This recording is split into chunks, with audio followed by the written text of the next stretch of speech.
यीशु मसीह एक फरीसी के घर पे खाने के लिए बुलाए गए हैं, और फिर एक औरत को पता लगा जो पापनी है, जो पाप में गिरी हुई है काफी, है ना। तो जब उसे पता लगता है तो वो एक इत्र लेके उस डिनर टेबल पे आ जाती है जहां पे यीशु मसीह बैठे हैं, और फिर रो रो के उनके पैरों पे लगाने लग जाती है और आंसुओं से और बालों से उनका पैर धोने लग जाती है। ठीक है, आगे हम पढ़ेंगे। यह देखकर वह फरीसी जिसने उसे बुलाया था अपने मन में सोचने लगा, यदि यह भविष्यवक्ता होता तो जान जाता कि यह जो उसे छू रही है वह कौन और कैसी स्त्री है, क्योंकि वह तो पापिनी है। यीशु ने उसके उत्तर में कहा, हे शमून, मुझे तुझसे कुछ कहना है। वह बोला, हे गुरु, कह। किसी महाजन के 2 देनदार थे, एक 500 और दूसरा 50 दिनार का देनदार था। तो अब तो क्या हुआ यहाँ पे? अब फरीसी ने देखा कि ये औरत यीशु मसीह को छू रही है, उसके पैर को धो रही है, जो भी है, और उसने मन में सोचा कि अरे ये तो जानता ही नहीं कि कौन है जो इसे छू रही है, वरना छूने थोड़ी देता, ये भविष्यद्वक्ता नहीं हो सकता। समझ रहे? और फिर यीशु मसीह ने उसका उत्तर दिया कि मैं तुझसे कुछ कहना चाहता हूं। तो वो कहता है, ठीक है, बोलिए। तो वो कहता है, एक पैसा देने वाला आदमी था जिसने 2 बंदों को पैसे दिए। ठीक है, दिनार उन जमाने के पैसे हैं, तो तुम ऐसे इमेजिन करो कि जैसे किसी को 500 रुपए दिए, किसी को 50 रुपए दिए। ठीक है, कहानी का मतलब समझेंगे। तो आगे, जब उनके पास पटाने को कुछ ना रहा तो उसने दोनों को क्षमा कर दिया, इसलिए उनमें से कौन उससे अधिक प्रेम रखेगा? शमून ने उत्तर दिया, मेरी समझ में वह जिसका उसने अधिक छोड़ दिया। उसने उससे कहा, तूने ठीक विचार किया है। तो यीशु मसीह ने कहा, एक बंदा है जिसने 2 व्यक्तियों को पैसे दिए हैं, और दोनों व्यक्ति पैसे लौटा नहीं पा रहे। तो वो व्यक्ति क्या करता है, दोनों को माफ कर देता है, एक जिसको 500 दिए थे, एक जिसको 50 दिए थे। तो यीशु मसीह उस फरीसी से पूछता, तो कौन उस व्यक्ति से ज्यादा प्यार करेगा? तो उसका जवाब क्या था? 500 वाला। तुम्हें लगता है कि ये सच है? अरे शायद हमारा जवाब भी यही होगा। बिल्कुल सही बात है, जिसका बड़ा कर्जा था उसको माफी मिली है तो ज्यादा खुशी होगी भाई। अगर 50 रुपए माफ होते तो समझ आता, कोई बात नहीं, उसने 500 भी माफ कर दिए, है ना, समझ सकते हैं। तो यीशु ने कहा कि ठीक है, बिल्कुल सही तूने कहा है। आगे, और उस स्त्री की ओर फिर कर उसने शमून से कहा, क्या तू इस स्त्री को देखता है? मैं तेरे घर में आया, परंतु तूने मेरे पाँव धोने के लिए पानी ना दिया, पर इसने मेरे पाँव आंसुओं से भिगोए और अपने बालों से पोंछा। तूने मुझे चूमा ना दिया, पर जब से मैं आया हूँ तब से इसने मेरे पाँव को चूमना ना छोड़ा। तूने मेरे सिर पर तेल नहीं मला, पर इसने मेरे पाँवों पर इत्र मला है। इसलिए मैं तुझसे कहता हूँ कि इसके पाप जो बहुत थे क्षमा हुए, क्योंकि इसने बहुत प्रेम किया। पर जिसका थोड़ा क्षमा हुआ है वह थोड़ा प्रेम करता है। और उसने स्त्री से कहा, तेरे पाप क्षमा हुए। तो अब यहाँ पे क्या हुआ? अब परमेश्वर मतलब समझा रहा है। परमेश्वर समझा रहा है कि इस औरत के पाप ज्यादा हैं जो माफ किए गए हैं, इसलिए वो ज्यादा प्रेम करती है। तूने मेरे को पानी नहीं दिया, उसने मेरे को पानी दिया। तूने मेरे को चुम्बन नहीं दिया, वो मेरे को चुम्बन दे रही है। तूने मेरे को इत्र नहीं दिया, वो मेरे को इत्र दे रही है ना। क्यों? क्योंकि इसकी ज्यादा पाप माफ किए गए हैं। जिसके ज्यादा पाप माफ होते हैं वो ज्यादा प्यार करता है, जिसके कम माफ होते हैं वो कम प्यार करता है। ये कह के यीशु मसीह ने औरत को कहा, जा तेरे पाप क्षमा हुए। ठीक है, तो ये आज कहानी है, सबको समझ आ गई होगी, एक सारांश है। अब हम एक एक पद करके इस कहानी को देखेंगे, लेकिन पहले हम प्रार्थना करेंगे। प्रभु जी, धन्यवाद देते हैं इस वचन के आगे, इस वचन को जो आपने हमारे सामने रखा है, और इस कहानी के लिए और आपकी माफी के लिए जो इसमें दिखाई देती है। यीशु मसीह के नाम से आमीन। हम पढ़ेंगे पहले 3 पद। ठीक है राजीव? फिर किसी फरीसी ने उससे विनती की कि वह उसके साथ भोजन करे। अतः वह उस फरीसी के घर में जाकर भोजन करने बैठा। उस नगर की एक पापनी स्त्री यह जानकर कि वह फरीसी के घर में भोजन करने बैठा है, संगमरमर के पात्र में इत्र लाई और उसके पांवों के पास पीछे खड़ी होकर रोती हुई उसके पांवों को आंसुओं से भिगोने और अपने सिर के बालों से पोंछने लगी और उसके पांव बार बार चूम कर उन पर इत्र मला। तो ये पहले पद है हमारे। तो बधाई हो, आज का वचन शुरू हो गया फाइनली। ठीक है, उम्मीद करते हैं तुम में से कोई सोया नहीं है। ठीक है, तो कहानी में घुसने से पहले हमें पता होना चाहिए माहौल क्या है।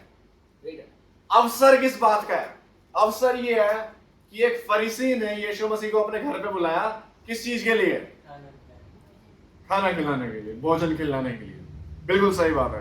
और इस बात की खबर फैलती है, लोगों तक फैलती है और एक औरत के कान में पहुंचती है। और उस औरत के बारे में क्या लिखा है? एक बहुत प्यारा शब्द लिखा है, पापिनी स्त्री। पापिनी से क्या समझते हो तुम? पाप में बहुत ज्यादा लगी हुई है, समझ सकते हैं। और यहां लिखा है कि शहर में एक नगर की एक पापिनी स्त्री। कहने का मतलब पूरी नगर को पता है उसके बारे में, मशहूर पापिनी है, हर कोई जानता है। तो इस औरत को पता लगता है कि अरे यीशु मसीह उस फरीसी के घर में है। तो जैसे ही इसे पता लगता है, ये क्या करती है? अपना इत्र का वो निकालती है, जो भी वो होता है। ठीक है, इंग्लिश में फ्लास्क लिखा है, हिंदी में क्या लिखा है? पात्र। ठीक है, एक घड़ा समझ सकते हैं। तो वो लेके आती है और परमेश्वर के पास आती है, उस भोजन के बीच में, लोगों के बीच में घुस जाती है और फिर परमेश्वर के पैर पे इत्र लगाने लगती है और रोने लग जाती है और अपना सौंप देती है ना। परमेश्वर की आराधना का तरीका लग रहा है कि दिल छुआ परमेश्वर ने शायद इसमें, ऐसा देखने में लगता है। तो पहले यहां पे एक बात पता होनी चाहिए कि ये बहुत पुराने जमाने की बात है, ये इजराइल की बात है। जब हम किसी को खाना खाने के लिए बुलाते हैं, हमारे बीच में एक टेबल होती है ना? या बेड पे बैठे होते हैं या जमीन पे बैठे होते हैं और सारे खाना खाते हैं। उनके जमाने में भी ऐसा ही होता था, लेकिन जब परिवार के लोग खाते थे साथ में तो वो बैठते थे। लेकिन जब अवसर अच्छा है तो वो इस तरह से खाते थे, लेट के। वो लेट के खाते थे। उनके बीच में एक टेबल होती थी और वो उस टेबल पे एक हाथ के द्वारा सहारा लेके लेटते थे और उनके पैर उस टेबल से दूर की तरफ होते थे। इस तस्वीर से काफी क्लियर है। तो याद रखो कि माहौल कैसा है। माहौल मामूली नहीं है, सिर्फ घर में परिवार के लोग नहीं, लेकिन मेहमान बुलाए गए हैं। और हम जानते हैं कि फरीसी समाज में काफी इज्जत वाले लोग थे, जिनकी लोग इज्जत करते थे। तो यहां पे इमेजिन करो कि इसी जगह पे एक फरीसी बैठा है जिसने खाना रखा है, जिसने भोजन रखा है, और उसके सामने यीशु मसीह बैठा है। तो अब हम समझ सकते हैं कि कैसे यहां वचन में लिखा है कि वो यीशु मसीह के पीछे पैरों के पास बैठी। क्या दिख रहा है? और यहां पे जब भी ऐसी दावत होती थी, जब भी किसी को खिलाया जाता है, एक अच्छा अवसर है, तो वो लोग अपने घर के दरवाजे को खुला छोड़ देते थे ताकि कोई भी व्यक्ति आके बातचीत सुन सके अवसर की। कहने का मतलब यहां फरीसी और यीशु मसीह बातचीत कर रहे हैं। तो जिन लोगों को खाने पे बुलाया नहीं गया है, वो भी घर के अंदर घुस के दीवारों के पास खड़े होके बैठ के सुन सकते हैं। और ऐसे मौकों पर बातचीत होती थी, परमेश्वर की बातचीत, गवर्नमेंट की बातचीत, है ना, अच्छाई बुराई की बातचीत, जैसे हर घरों में होता है वैसे ही यहां पे होता था। तो अब हम शायद समझ सकते हैं कि कैसे वो औरत घर के अंदर घुस गई, क्योंकि वो अवसर इस लायक था। तो यहां पे इस कहानी में बहुत सारे लेसन्स हैं हमारे लिए, बहुत चीजें सीखने को मिलती हैं। और सबसे पहली चीज यही, बिल्कुल यहीं पे इन्हीं पद में सीखने को मिलती है।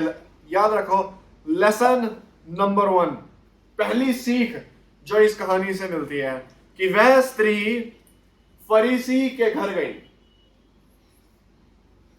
यहां पे उसके बारे में लिखा है कि वो पापी नहीं है, वो नगर में एक पापी नहीं है।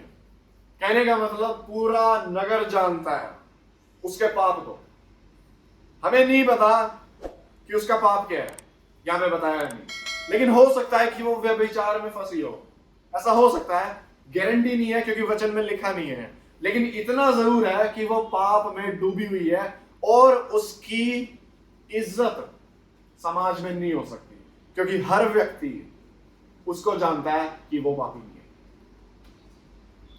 जब वो आई बीच में, तो फरीसी क्या सोच रहा था, ये फरीसी इस आदमी को हाथ लगा रही है, ये आदमी जानता ही नहीं है ये कौन है।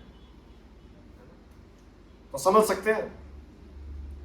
तो मैं चाहता हूं तुम इस बारे में सोचो, क्योंकि वचन में लिखा है कि जब उस औरत को पता लगा, पापिनी को पता लगा कि यीशु मसीह उस घर पे है, वो अपना इत्र लेके वहां आ गई। जो बंदा पाप में डूबा हुआ है वो पूरी कोशिश करता है खुद को छुपाने की। सच है या नहीं? तुम पाप करो, तुम किसी से आंखें नहीं मिला पाते, लेकिन ये बिल्कुल विपरीत करती है। ये तो झुंड में आ गई, बहुत अजीब बात नहीं है। हम तो चर्च भागने की कोशिश करते हैं, चर्च से दूर, पर चर्च आने का मन नहीं करता। लेकिन इस औरत के पीछे एक मकसद है। क्यों वो फरीसी के घर गई? और वो किसी ऐरे गहरे व्यक्ति के घर में नहीं जा रही, वो फरीसी के घर में जा रही है, जो उस जमाने में माने जाते हैं परमेश्वर के पवित्र लोग हैं। कहने का मतलब जिससे तो बिल्कुल ही आंखें मिलाने का मन नहीं होगा, क्योंकि जैसे ही हम पाप में गिरते हैं तो हम परमेश्वर के पवित्र लोगों से दूर होने की कोशिश करते हैं। सबके साथ होता है, डरो मत। तो सोच के देखो, इस औरत के मन में कितने ख्याल आए होंगे, क्योंकि वो यीशु मसीह से प्यार करती है, ऐसा लग रहा है। और आगे जाके यीशु मसीह कहता है कि वो प्यार करते हैं अंदर से। तो ये प्रभु से प्यार करती है, उसके पास जाके उसकी सेवा करना चाहती है, उसे आदर देना चाहती है, लेकिन बीच में इसके मन में ख्याल आ रहे होंगे वो फरीसी का घर है, वो लोग जानते हैं मुझे, वो मेरे को बुरी नजरों से देखेंगे, वो मेरे बारे में बेकार चीजें बोलेंगे। ऐसे माहौल में मैं प्रभु के पास थोड़ी जा सकती हूं। क्या उसने इन चीजों को रोकने दिया खुद को? क्या उसने सोचा कि लोग क्या सोचेंगे? हो सकता है मन में ख्याल आया हो, लेकिन इस सब के बावजूद उसके मन में बिल्कुल स्पष्ट था कि मैं यीशु मसीह के पास जाके उसके पैर पे इत्र लगा के उसको आदर दूंगी। देख पा रहे हैं? ऐसा माहौल है। उसने ये काम किया है बहुत सारे लोगों के बीच में, उसने ये काम किया है। वचन में लिखा है कि उसने आंसुओं से पैर धोए, उसने इत्र लगाया, उसने पैर पोंछे। ठीक है, धोए, पोंछे, इत्र लगाया। समझ पा रहे हैं? टाइम लगा होगा इन सब चीजों में। इमेजिन कर सकते हो क्या प्रभाव पड़ा होगा उस संगति में, जहां इतने आदरणीय लोग बैठे हैं और वहां पे एक पापिनी आके परमेश्वर को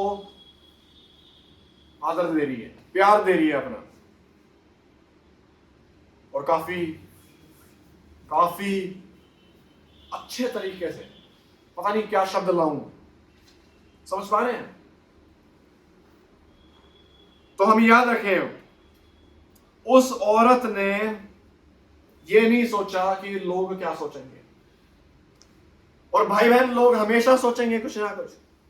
काफी लोग आएंगे जो तुम्हें दूर करने की कोशिश करेंगे परमेश्वर से। हो सकता है तुम्हारे घर में और लोग हो जो इस चीज को तुम बस टांग अड़ा रहे हैं, बस तुम्हें प्रभु के पास आने से रोक रहे हैं।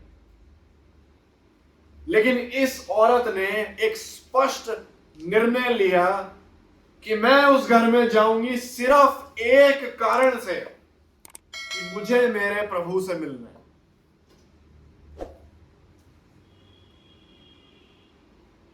तो मैं आप सवाल पूछता हूं, हम यीशु मसीह से मिलने का कितना प्रयास करते हैं?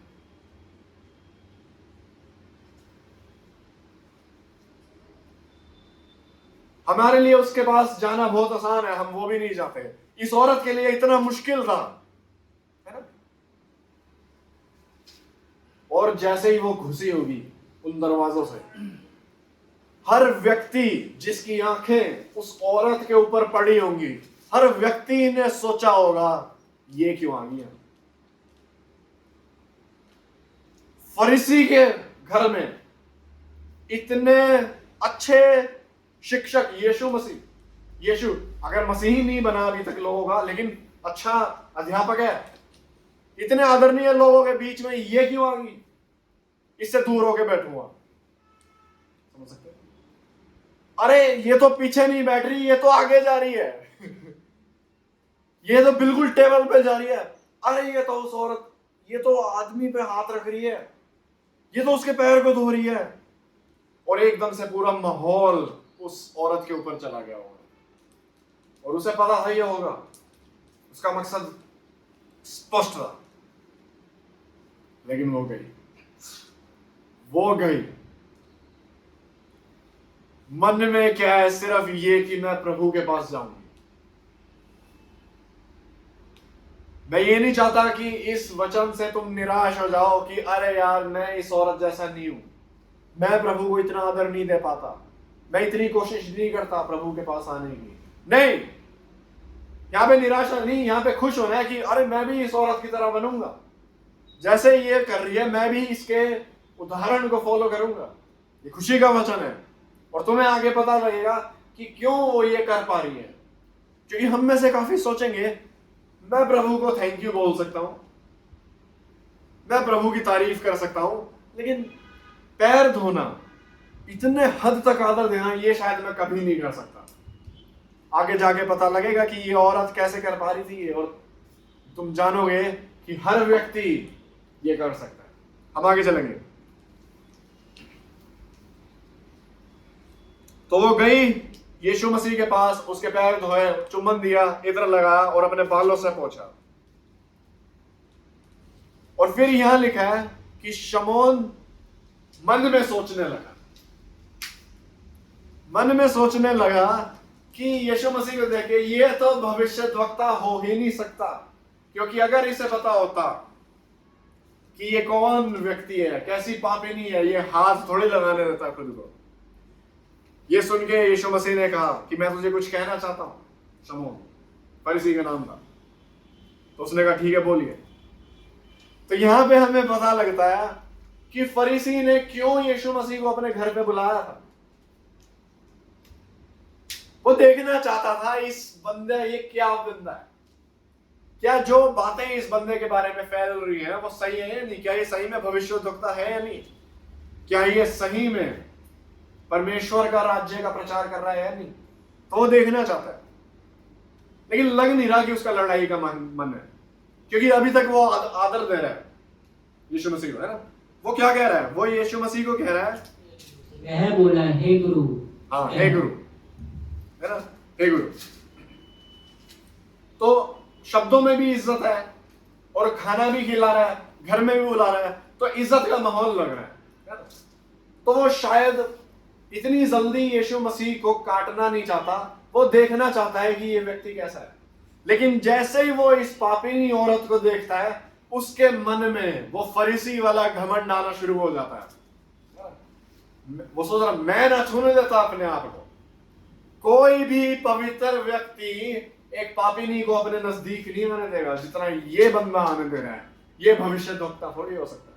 याद रखो, ये सब उसने बोला नहीं है, वो अपने मन में सोच रहा है, वो मन में सोच रहा है कि यीशु मसीह इस औरत को नहीं जानता, लेकिन उसे नहीं पता कि यीशु मसीह उस औरत को भी जानता है और फरीसी को भी जानता है जो ये सोच रहा है। इसीलिए यीशु मसीह कहता है, शमौन मैं तुझसे कुछ कहना चाहता हूं।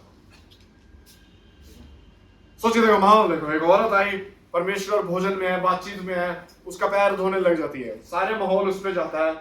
यीशु मसीह को पता है शमौन अपने दिल में कह रहा है, पापी नहीं औरत मेरे पास ना आने देता। तो शमौन को वो देख के कहता है, शमौन मैं तुझसे कुछ कहना चाहता हूं। वो सोच रहा होगा, भाई पकड़ तो नहीं लिया? हाँ जी गुरु बोलिए। शब्दों में आदर है, मन में कुछ और है। फिर यीशु मसीह कहता है, मान लो एक व्यक्ति है जिसने 2 व्यक्तियों को पैसा दिया, एक को 500, एक को 50, और दोनों पैसे लौटा नहीं पा रहे, तो वो दोनों को माफ कर देता है कि कोई बात नहीं चाहिए पैसा वापस। तो उनमें से कौन उस व्यक्ति से ज्यादा प्यार करेगा? और उसका जवाब है, जिसका ज्यादा पैसा माफ हुआ है। तो यीशु मसीह कहता है, तूने बिल्कुल सही कहा है। हम यहां पे आगे वचन पढ़ेंगे। और उस स्त्री की ओर फिर कर उसने शमौन से कहा, क्या तू इस स्त्री को देखता है? मैं तेरे घर में आया, परंतु तूने मेरे पांव धोने के लिए पानी ना दिया, पर इसने मेरे पांव को आंसुओं से भिगोए और अपने बालों से पोंछा। तूने मुझे चूमा ना दिया, पर जब से मैं आया हूँ तब से इसने मेरे पांव को चूमना ना छोड़ा। तूने मेरे सिर पर तेल नहीं मला, पर इसने मेरे पांव पर इत्र मला है। इसलिए मैं तुझसे कहता हूँ कि इसके पाप जो बहुत थे क्षमा हुए, क्योंकि इसने बहुत प्रेम किया। पर जिसका थोड़ा क्षमा हुआ है वह थोड़ा प्रेम करता है। और उसने स्त्री से कहा, तेरे पाप क्षमा हुए। ठीक है, तो उसने कहा, बता कौन ज्यादा प्यार करेगा उस बंदे से? तो वो शमौन कहता है, जिसके पाप ज्यादा माफ हुए। तू सही कह रहा है। फिर उसने औरत को देखा और शमौन को कहा, इस औरत को देख रहा है? तूने मुझे पानी नहीं दिया, चुम्बन नहीं दिया, इत्र नहीं दिया, इसने दिया। उस जमाने में जब किसी के घर में जाते थे तो ये जरूरी नहीं था कि जो घर बुला रहा है वो पानी दे, ये जरूरी नहीं था। लेकिन अगर देगा तो अच्छा चिन्ह है, एक आदर का चिन्ह है। हमारे घर में कोई आता है, हमारा खाना पीना देना उसे जरूरी नहीं है, लेकिन अगर देंगे तो एक आदर का निशानी है।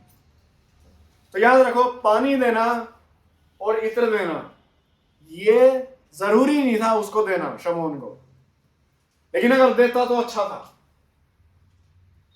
कहने का मतलब, इस औरत ने सबसे ज्यादा ऑनर दिया जो यहां बैठे हैं मुझे।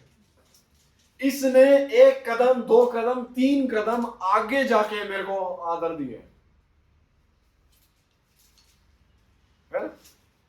और फिर वो कहता है, वो कारण बताता है कि ये मुझसे प्यार करती है। क्यों का यहां पे कारण दिया है, क्योंकि जिसके पाप ज्यादा माफ हुए वो ज्यादा प्यार करेगा, और जिसको कम माफी की जरूरत है वो कम प्यार करेगा। तो यहां पे हमारे लिए अगला लेसन है कहानी में, कि वह स्त्री फरीसी से भी अधिक प्रेम करती थी। फरीसी का पूरा जीवन इस बारे में है कि मैं परमेश्वर को जानूं, मैं परमेश्वर को प्यार करूं, लेकिन एक पापी नहीं है जो इस मकसद में उसे हरा देती है। समझ पा रहे हैं? पूरे कमरे में, महान लोगों के कमरे में सबसे ज्यादा प्यार करने वाली वो पापी नहीं थी। क्यों? क्योंकि वो जानती है कि मुझे माफी की जरूरत है जो इस व्यक्ति के द्वारा मिलती है। और जितने भी बाकी लोग बैठे हैं वो सोच रहे हैं कि इस औरत को तो पाप बहुत है, मेरे को इतनी जरूरत नहीं है माफी की। समझ पा रहे हैं? तो इसीलिए यीशु मसीह कहता है, जिसके पाप कम माफ हुए हैं वो कम प्यार करता है। उसने ऐसा क्यों बोला? क्योंकि शमौन के मन में है कि मुझे कम माफी की जरूरत है। इस क्योंकि वो अपने पाप को देख नहीं पा रहा, अपनी माफी की जरूरत को समझ नहीं पा रहा, इसीलिए वो प्रभु से प्यार कर नहीं पा रहा। हम जितना अपने पाप को समझेंगे और जरूरत को समझेंगे कि मेरे को प्रभु की माफी की जरूरत है, उतना ज्यादा हम परमेश्वर से प्यार करेंगे। अगर तुम सोचने बैठोगे अपने पापों के बारे में और कितने घटिया वाहियात चीजों को परमेश्वर ने माफ किया है और तुम्हें गले लगाने को तैयार है, तो समझ आएगा, तो प्यार उत्पन्न होएगा उसके लिए। तो इस औरत ने क्या किया? इस औरत ने इत्र लाके उसके पैर पे लगाया, और हो सकता है कि उसका रोने का इरादा था नहीं, हो सकता है कि वो अपने आप को रोक ही नहीं पा रही और आंसू गिर के उसके पैर पे लग रहे हैं और अपने बालों से पोंछ रही है। हो सकता है उसने सोचा मैं आंसुओं से धो दूंगी या कुछ भी है, लेकिन इतना जरूर पता लग रहा है कि वो औरत खुद को रोक नहीं पा रही थी।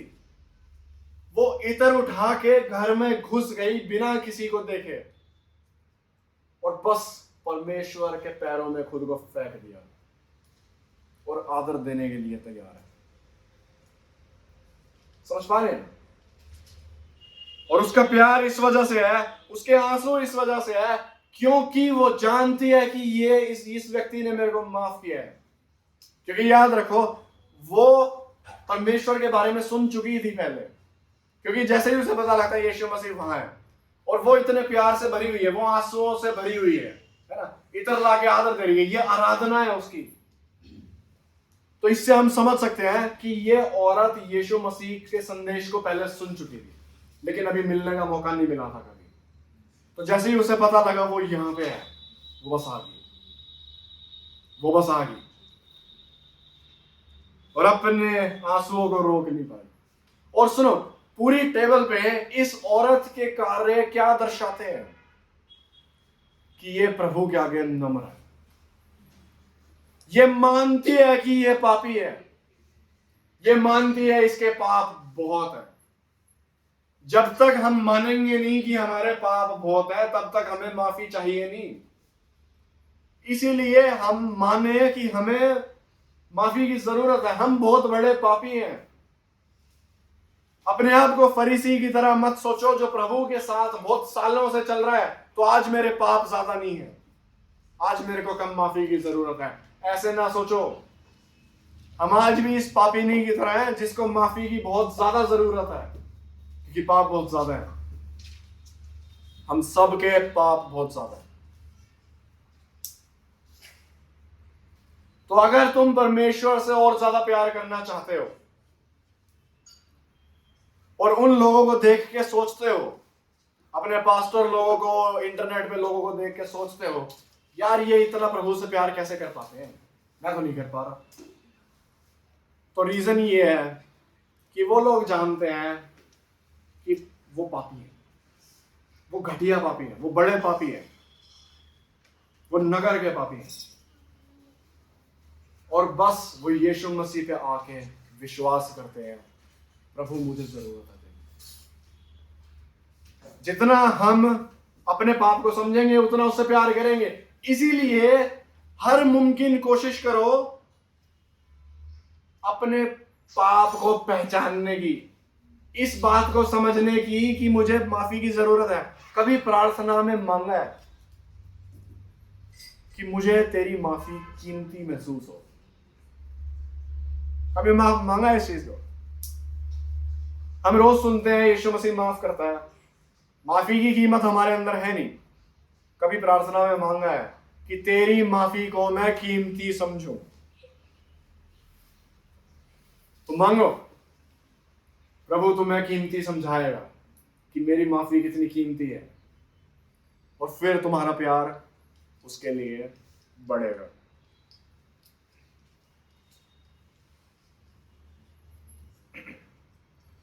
यहां पे फिर से सवाल आता है, हम शायद सोच सकते हैं कि ये औरत इतने हद तक जाके आदर दे रही है कि पैर तक धो रही है, आज हम विचार भी नहीं ला सकते किसी के पैर छूने का। और याद रखो, यीशु मसीह ने कहा जिस प्रकार मैंने तुम्हारे पैर धोए वैसे ही तुम जाके औरों के पैर धो। तो ये औरत जानती नहीं है, लेकिन ये परमेश्वर की ही बात का पालन कर रही है जो बाद में जाके वो बोलेगा। समझ पा रहे हैं? तो सवाल है, मैं परमेश्वर से इतने हद तक प्यार नहीं कर सकता कि मैं उसके घुटनों पे आ जाऊं। अपने मर्द का घमंड, मैं प्यार कर सकता हूं इतने हद तक, लेकिन इससे आगे नहीं जा सकता। पूरी दुनिया में कोई भी ऐसा व्यक्ति नहीं है जो अपने घुटनों पे आके परमेश्वर के सामने आराधना नहीं कर सकता। कोई भी ऐसा व्यक्ति नहीं है। बस बात इतनी है कि अभी तक पहचाना नहीं है, अभी तक माफी इतनी कीमती हुई नहीं है दिल में। और जिस दिन परमेश्वर ने प्रकाशन दिया, बेटे इतना कीमती हूं मैं, इतनी कीमती है ये माफी तेरे लिए, जिस दिन तुम्हारे दिल में परमेश्वर ने डाल दिया कि उसकी माफी कितनी कीमती है, तुम अपने आप इस औरत की तरह उसके चरणों में आ जाओगे।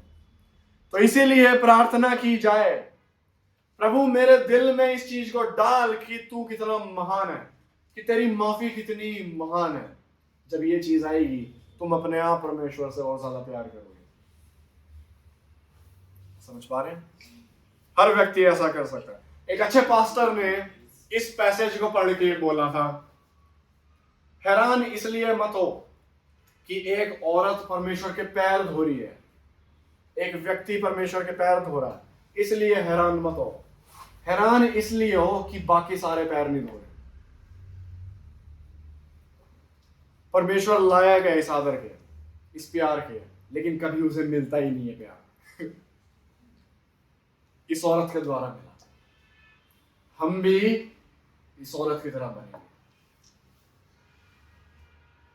अगला लेसन इस कहानी से, क्षमा ग्रहण करो और आराधना करो।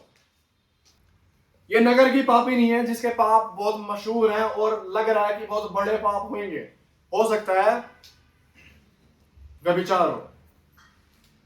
जब व्यक्ति के बड़े पाप होते हैं या ज्यादा पाप होते हैं या पाप से बाहर नहीं आ पा रहे होते, तो मन में लगता है कि मैं माफ हो ही नहीं सकता। और चाहे माफी का संदेश हमारे कानों तक आए, हम ग्रहण नहीं करते। क्यों? क्योंकि हम निराशा में डूबे हुए हैं, हम गिल्ट में डूबे हुए हैं, हम खुद को पीटे जा रहे हैं। और एक्चुअली प्रभु हमें माफ कर रहा है, लेकिन हम ग्रहण नहीं कर रहे। नहीं प्रभु मैं पापी हूं, नहीं मैं पापी हूं, मैं लायक नहीं हूं, मैं तेरे भवन के लायक नहीं हूं। प्रभु की इच्छा ये नहीं है। प्रभु की इच्छा है कि जब तुमने अपने पाप पहचान लिए, उसके बाद प्रभु की माफी को ग्रहण करो, अपना लो, माफ हो जाओ। माफ करने वाला वो है, तुम थोड़ी हो। खुद को माफ करना नहीं सिखाती बाइबल। बाइबल सिखाती है कि परमेश्वर माफ करता है सिर्फ। तो इसीलिए अपने बड़े पापों को देख के निराशा में इतने खो मत जाओ कि परमेश्वर की माफी को मना कर रहे हो। अरे उसने अपना पुत्र मार दिया तुम्हारे लिए, तुम कैसे कह सकते हो कि मैं माफ नहीं होऊंगा? तो क्या उसने अपना पुत्र व्यर्थ में मारा था? ऐसा थोड़ी है। तो इस औरत ने दिल खोल दिया कि परमेश्वर मेरे से इतना प्यार करता है, वो मेरे को माफ करने को तैयार है, वो मेरे को पवित्र बनाने के लिए तैयार है। ये बाकी लोग नहीं है, उनसे फर्क नहीं पड़ता। तो इसीलिए इस औरत की तरह अपना दिल परमेश्वर के लिए खोल दो। और कभी भी ये मत बोलो कि मैं इतना बड़ा पापी हूं कि परमेश्वर की माफी मैं ले नहीं सकता। अरे बड़े पापियों के लिए ही तो जान दी है। इसीलिए हम वो व्यक्ति बनेंगे जो परमेश्वर की माफी को ग्रहण करेंगे। और इसके बाद प्रभु की इच्छा है, प्रभु की माफी ग्रहण कर ली, शाबाश, माफ हो गए, पवित्र। अब क्या? अब आराधना करो, आओ प्रभु के सामने, ढूंढो प्रभु कहां पे है, किसके घर में है। जैसे इस औरत ने ढूंढा, और जैसे ही पता लगा कि परमेश्वर कहां है, वो आ गई। अपनी सबसे कीमती चीज लाई है, महंगा इत्र, सबसे कीमती चीज मैं परमेश्वर को सौंप दूंगी, और ये मेरी आराधना है, ये मेरा आदर है। और जैसे ही वो करने लगती है, वो आंसू में रोक नहीं पाती। तो इसीलिए अपने हाथों को और पैरों को प्रभु को सौंप दो, क्योंकि तुम्हें माफ कर दिया गया है। तुम बोलोगे नहीं मेरे पास कोई और काम है, प्रभु की आराधना नहीं कर, टाइम नहीं है। क्या प्रभु की आराधना से जरूरी काम है तुम्हारे पास? क्या प्रार्थना से जरूरी काम है? और याद रखो, आराधना सिर्फ गीत नहीं है, प्रार्थना नहीं है, सब कुछ है। तुम्हारा गीत भी, तुम्हारी आराधना भी, तुम्हारा वचन भी, तुम्हारा आपस में प्यार भी। तो इसीलिए प्रभु ने माफ कर दिया, अब प्रभु के लिए जिएंगे। इस औरत ने 1 सेकंड नहीं लगाया होगा उसके घर आने में कि मैं लेट ना हो जाऊं, वो अलग अलग ना हो जाए, अरे वो यहां निकलो। पता नहीं, अगर उसके घर में इतर होगा तो पहले वो घर गई होगी इतर को उठाने के लिए। मकसद क्लियर है, माफ कर दे, मैं प्रभु से प्यार करती हूं, मैं उसको आदर दूंगी, फर्क नहीं पड़ता वो फरीसी का घर है। मकसद क्लियर है। इसीलिए देख रहे हो उसके आंसू में कितनी, हो सकता है बहुत खुशी के आंसू, कभी ऐसा सोचा है? हो सकता है पश्चाताप के आंसू हो, लेकिन हो सकता है कहीं ना कहीं खुशी के आंसू भी हो, माफ कर दिया मेरे को, है ना? तो जब हम माफी ग्रहण करते हैं तो खुशी आती है, प्रभु की महानता दिखती है, और फिर हम उसके चरणों तक आ सकते हैं। इसीलिए हम उसकी माफी को ग्रहण करेंगे। अगला लेसन, यीशु आंसुओं से धोखा नहीं खाता। देखो, इस औरत ने आंसू बहाए, लेकिन उसने अपने बालों से वो पोंछ लिया। हो सकता है कि हम परमेश्वर के लिए रोने को तैयार हैं, लेकिन उसके पैर धोने को तैयार नहीं है। काफी लोग होंगे जो प्रभु के लिए बोलते हैं कि हम प्रभु से बहुत प्यार करते हैं, लेकिन कार्य है नहीं। समझ पा रहे हो? काफी लोग चिल्लाएंगे प्रभु की महिमा हो, प्रभु की महिमा हो, लेकिन प्रभु के लोगों से प्यार नहीं करेंगे। काफी लोग बोलेंगे मैं प्रभु के बहुत नजदीक हूं,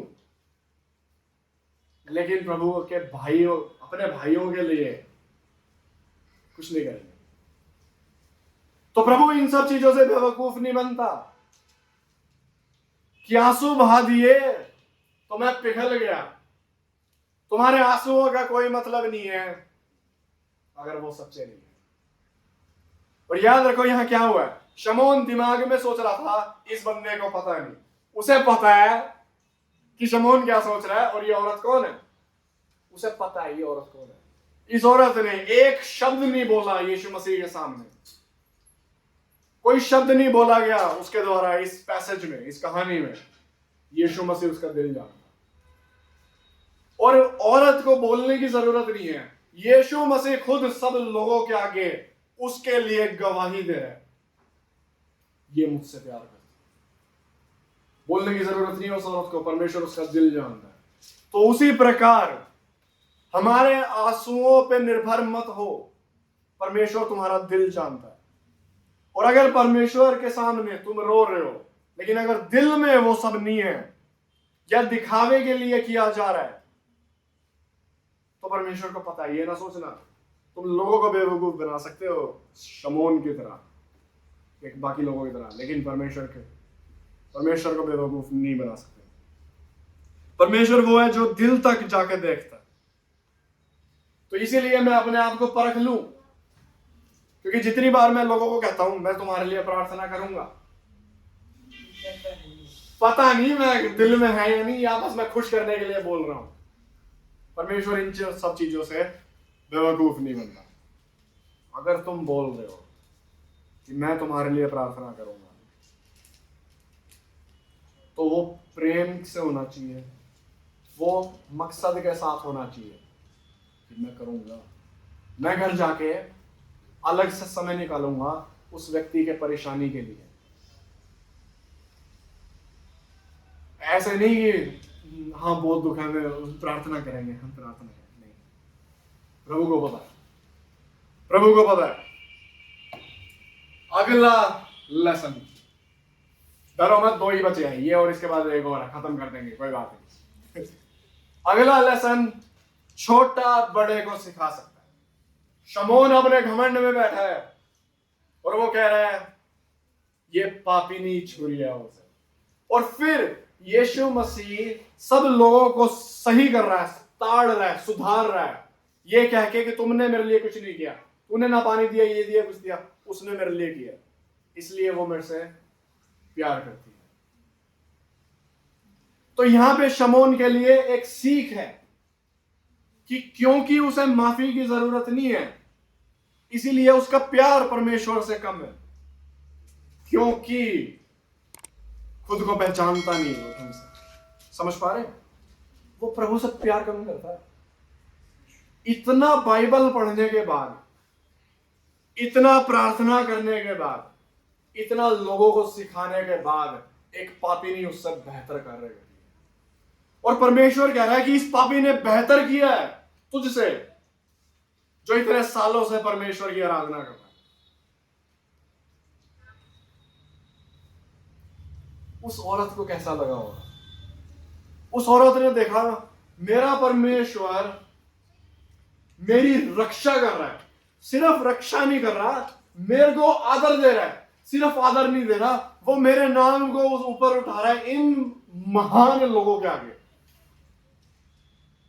मेरे पापी जीवन से इन लोगों को सीख मिल रही है, और यीशु मसीह कह रहा है कि ऐसा बनो। एक छोटा एक बड़े को सिखा सकता है।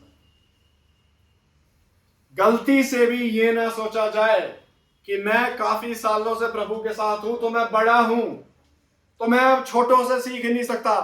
बिल्कुल नहीं, बिल्कुल गलत। और इसीलिए अपने कान बंद नहीं कर देने। अगर मेरे सामने एक नया विश्वासी आता है और वो मुझे कुछ सिखाना चाहता है, देखो मैंने ये बाइबल में ये पैसेज पढ़ा, मेरे को ये समझ में आया, अपने कान बंद ना कर दो। कुछ ना कुछ गलत समझा होगा तुमने, मैं सिखाता हूं तुम्हें। नहीं नहीं, क्योंकि उसके अंदर भी परमेश्वर का प्यार है, उसके अंदर पवित्र आत्मा है जो उसे सिखा रही है, उसके अंदर फल है पवित्र आत्मा का। तुम सीखो। इसीलिए बड़ा छोटे से सीखे और अपने कान और दिल को बंद ना कर दे। और बड़े के दिल में हमेशा होता है कि मुझे छोटे की बात काटनी है, तुम बोलना बंद करो, मैं बोलूंगा ज्यादा। समझ पा रहे हैं? ये गलत है। इसका विपरीत भी सच है। जो छोटा है वो खुद को छोटा ना समझे, वो जाने कि परमेश्वर की पवित्र आत्मा उसके अंदर है और वो परमेश्वर उसे भी इस्तेमाल करता है।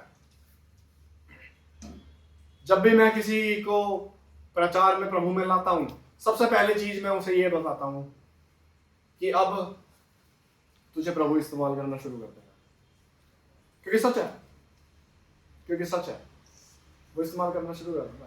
ये ना सोचो कि मैं अपने पास्टर के लिए कुछ कर नहीं सकता। नहीं, छोटा बड़े को सिखा सकता है।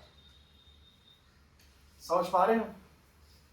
तो याद रखो, इस औरत जिसने अपने जीवन कुछ नहीं किया, सिर्फ पाप किया, प्रभु पे विश्वास किया, जो शमौन ने नहीं किया, है? और उसके द्वारा प्रभु सबको सिखा रहा है, इसने मेरे को इत्र दिया है, इसने मेरे को आदर दी है, इसने पाप की माफी ग्रहण करी है, और फिर इसने मुझसे प्यार किया। ये मेन पॉइंट है कि मुझसे प्यार किसने किया है यहां?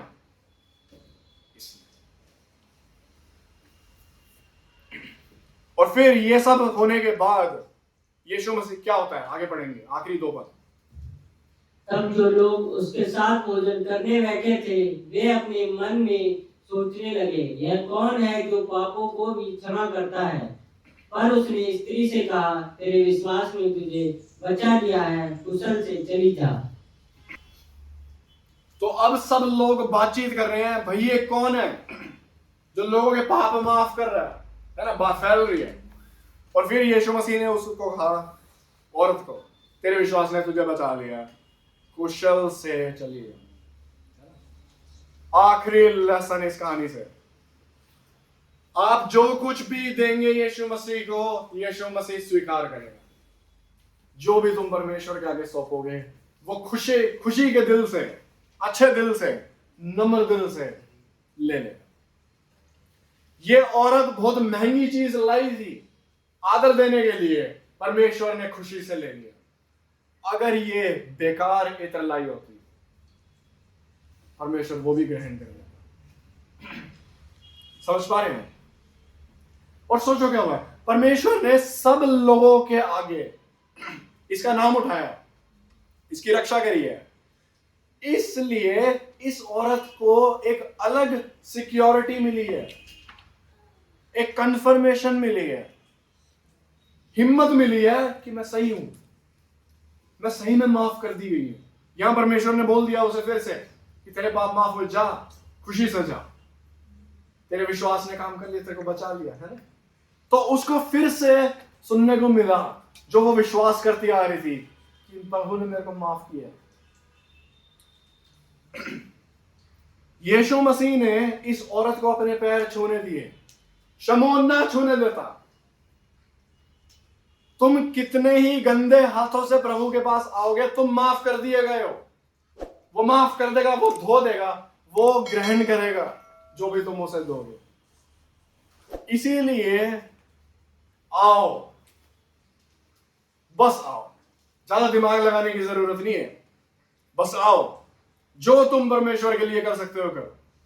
क्या प्रार्थना करनी नहीं आती? कोई बात नहीं, जो आता है कर दो। 2 शब्द बोलने आते हैं, बोल दो।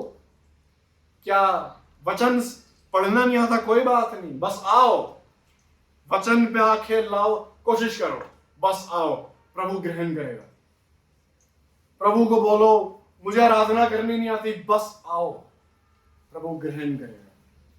तुम जैसे भी हो, कैसे भी हो, प्रभु के सामने आओ। मत देखो लोगों को, आसपास के लोगों को, मत सोचो रिश्तेदारों के बारे में, मत सोचो कि मेरा जीवन कैसा रहा है। बस याद रखो कि मैं पापी हूं, प्रभु मुझे माफ करता है और मैं उसके पास आऊंगा।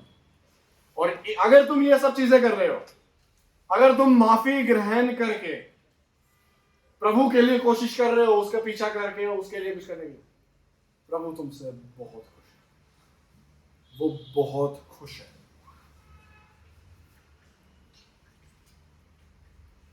समझ पा रहे हैं? हम प्रार्थना करेंगे।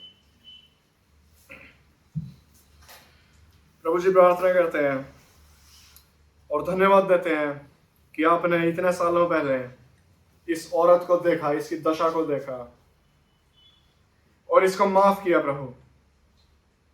और धन्यवाद देते हैं कि इस औरत ने अपना दिल खोला आपके लिए और माफी को ग्रहण करके वो भर गई आपके प्यार से। इस उदाहरण के लिए थैंक यू जो आपने हमारे लिए रखा है। इस औरत से आज भी हमें काफी सीखने को मिलता है प्रभु। प्रभु जी, प्रार्थना करते हैं कि हम इस औरत की तरह बन सकें जो माफी को ग्रहण करेंगे, अपने पाप को देखेंगे और आप पे भरोसा करेंगे कि आप हमें जीवन देंगे। और इन सब चीजों से प्रभु हमारे दिल में प्यार आया आपके लिए। आपकी माफी को हम जब कीमती समझेंगे तो प्यार आएगा। तो हम सबके जीवन में इस प्यार को डाल दीजिए प्रभु, ताकि हम प्यार से भर के इस औरत की तरह आपकी आराधना कर सकेंगे। होने दो कि हम उस हद तक जाएं और उस हद से भी आगे जाएं आपको आदर देने के लिए। हम सब आपके चरणों के सामने गिर जाएं और आपके पैर धोएं। ये प्यार हमारे अंदर हो, यीशु मसीह के नाम से।